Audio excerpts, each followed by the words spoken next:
नमस्कार. तुम्हा सर्वांचे खूप खूप खूप मनापासून स्वागत. आज आपण खरपूस अशी तिळगुळाची पोळी करणार आहोत, म्हणजेच कोंदीची पोळी.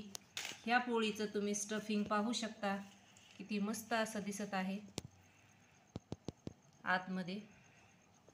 ही मी पोळी तुपासोबत आणि दुधासोबत सर्व केलेली आहे. चला तर मग ही कशी करायची ते आपण पुढे पाहूया. मी पाव किलो तीळ घेतलेली आहे, ती आता मी कढईमध्ये घालून घेतलेली आहे. आता आपण हे खमंग अशी भाजून घेऊयात. गॅसची फ्लेम कमी करूनच आपल्याला हे तीळ खमंग अशी भाजून घ्यायची आहेत. तिळामध्ये भरपूर प्रमाणात प्रोटीन्स असतात. खमंग भाजलेली तीळ मी आता ताटामध्ये काढून घेत आहे. कढईमध्ये मी 1 चमचाभर तूप घातलेला आहे. आता त्या तुपामध्ये मी बारीक चिरून घेतलेला गूळ घालत आहे. आता हे पूर्ण आपल्याला गूळ वितळून घ्यायचा आहे, म्हणजे त्याचा पाक करून घ्यायचा आहे. हे आता आपण पूर्णपणे मेल्ट होऊ देऊया. गॅसची फ्लेम कमी करूनच आपल्याला हे गूळ वितळून घ्यायचा आहे. तीळ व गूळ खाल्ल्यामुळे भरपूर प्रमाणात कॅल्शियम मिळतं, ते दातासाठी आपल्या चांगलं असतं.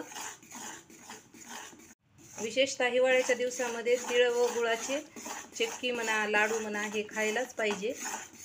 ते शरीरासाठी खूप फायदेशीर असतं. हे पूर्णपणे गूळ मेल्ट झालेला आहे. आता त्याच्यामध्ये मी हे तीळ टाकून घेत आहे. आता हे आपण मिक्स करून घेऊयात. या पद्धतीने केल्यामुळे तिळाची पोळी ही फार खमंग लागते व खुसखुशीत होते. त्याच्यामुळे आपल्याला ह्या पद्धतीने कोंद करून घ्यायची आहे तिळाची. मी हे भाजलेली अर्धी वाटी शेंगदाणे टाकलेली आहेत याच्यामध्ये. त्याच्यामुळे पोळीला टेस्ट ही फार छान येते. आता आपण गॅस बंद करून घेऊयात व थंड झाल्यानंतर आपण याची कोंद काढून घेऊयात मिक्सरला. तीळ व गुळाचं सारण थंड होत आहे, तोपर्यंत आपण कोंदीच्या पोळीसाठी कणिक मळून घेऊयात. आता हे थंड झालेलं सारण आपण मिक्सरच्या साहाय्याने बारीक फिरून घेऊयात. एकदम याची आपल्याला पावडर तयार करून घ्यायची आहे. या पद्धतीने हे आपण तीळ व गूळ असं बारीक वाटून घेतलेलं आहे. ते आता मी या डब्यात काढून घेत आहे. तयार केलेली मी तिळाची कोंद या ताटामध्ये घेतलेली आहे. आता याच्यामध्ये मी एक साधारण चमचाभर दूध टाकत आहे. तुम्ही हवं तर पाणीही टाकू शकता. आता हे असं दूध टाकून आपण हे मिक्स करून घेऊयात.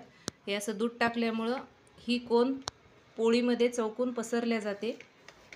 आणि सुकं जर आपण भरली कोंद, मला या कोंदीमध्ये 1 चमचाभरच दूध लागलेलं आहे. एवढ्या कोंदीमध्ये साधारण 4 ते 5 कोंदीच्या पोळ्या तयार होतील. नेहमी जशी आपण पोळी करतो तसाच मी उंडा घेतलेला आहे. त्याच्यामध्ये आता आपण ही कोंद घालणार आहोत. तुमच्या आवडीप्रमाणे याच्यामध्ये तुम्ही कोंद भरून घ्या. आता आपण याचं तोंड बंद करून घेऊयात. मी कपड्यावरती ही पोळी लाटून घेत आहे.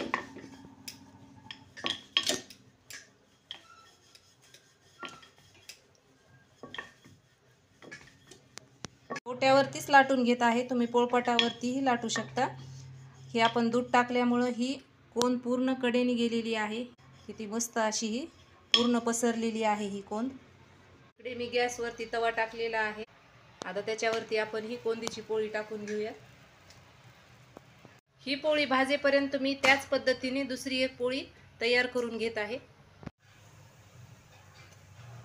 ह्या पोळीला तुम्ही तूप, तेल किंवा बटर आणि ही खरपूस अशी भाजून तयार झालेली आहे कोंदीची पोळी.